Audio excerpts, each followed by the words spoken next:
I just bought a beautiful little house on a small island, my own slice of paradise. I spent my life savings on it, and I was ecstatic.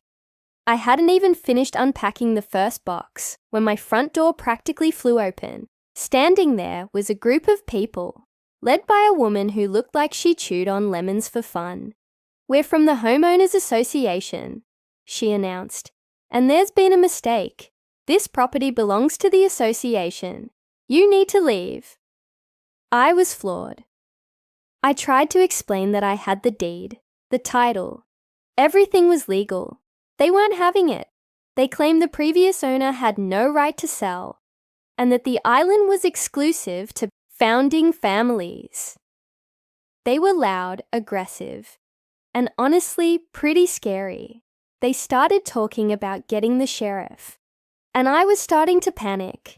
My dream was turning into a nightmare right before my eyes. As they were yelling, I was frantically unpacking a box labeled personal items. Looking for my paperwork, I pulled out a few things, and that's when they all went silent. One of them pointed, his face pale. "What is that?" he whispered. I looked down.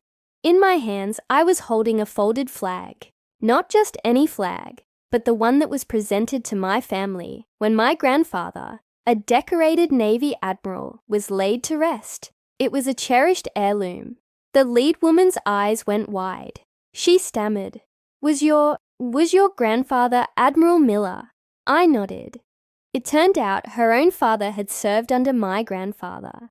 He was a local legend, a man who had helped establish this very community after his service. The entire mood shifted.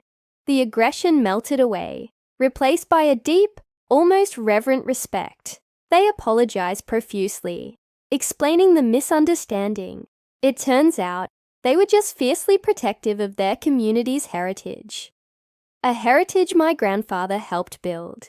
In one surreal moment, I went from being an outsider to an honored member of the community, all thanks to a flag and the legacy of a great man. It just goes to show, you never know what connections you might have.